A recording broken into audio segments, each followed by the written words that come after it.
You hear all the stories about copper wire thefts around the city, but what exactly makes utility boxes like these so attractive for thieves? So why is it that stores are seeing a significant decline in paper coupons?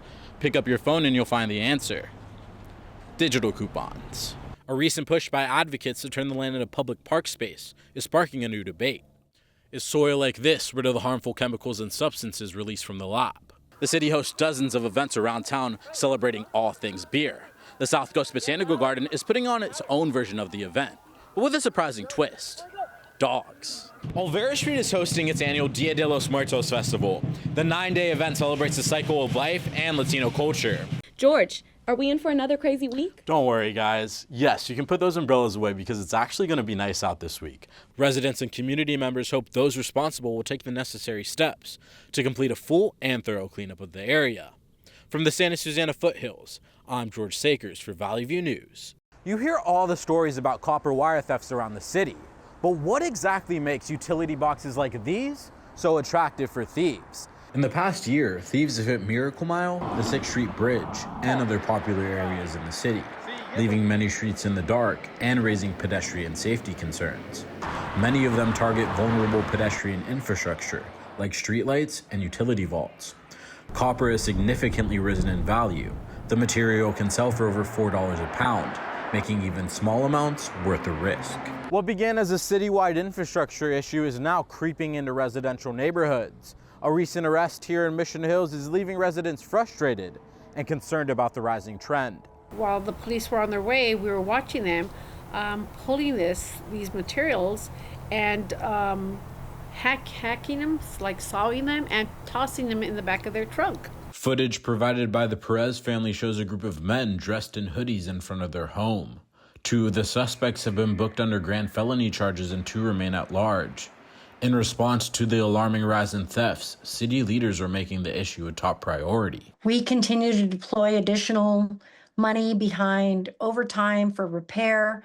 It's very frustrating, and sadly, it's not just in my district. Governor Gavin Newsom recently signed AB 476 into law. The bill enforces stricter guidelines for copper resellers, many of whom unknowingly buy stolen wire. They're now required to keep detailed records of sellers, including multiple forms of ID and verification. While it's too early to tell what impact AB 476 will have on thieves, city officials hope it will keep them away long enough to turn the lights back on. From Van Nuys City Hall, I'm George Sakers for Valley View News. I'm standing at one of the entrances of the Santa Susana Field Lab. Closed to the public, the site has been a source of controversy for residents, community advocates, and local governments. A recent push by advocates to turn the land into public park space is sparking a new debate. Is soil like this rid of the harmful chemicals and substances released from the lab?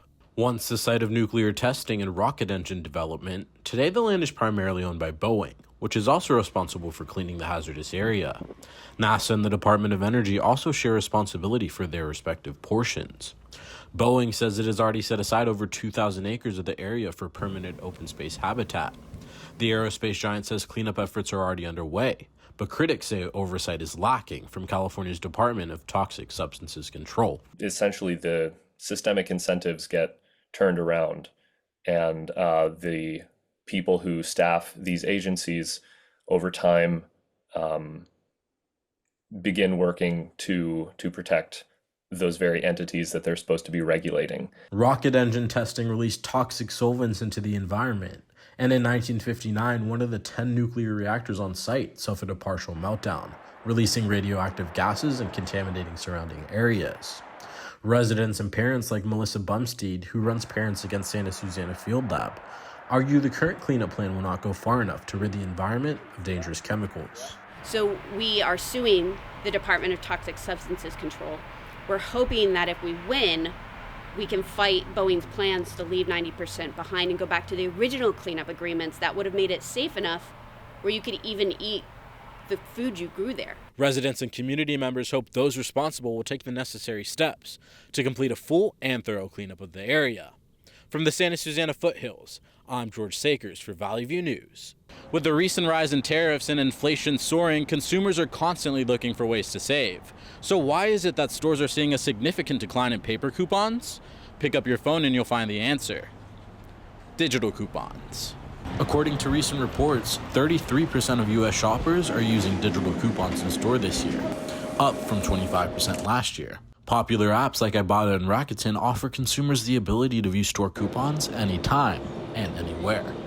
Many tech-savvy shoppers have found ways to save big using their own personal digital coupons. Mostly from email. I use them off of email when I get them sent to me pretty much 90% of the time, and then they have the apps on them, Ralph's or CVS. Anything that's expensive because they give you 20 or 40%, so it's usually food, products for skin. Retailers have taken notice of the surge in digital couponing, creating their own apps and programs to compete with popular apps like Ibotta and keep up with consumer demand.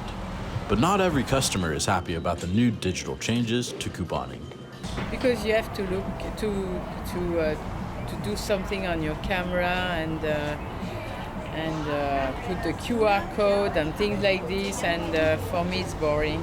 Many stores still offer paper coupons for the 23% of shoppers who prefer to use them, and they probably won't be going away anytime soon.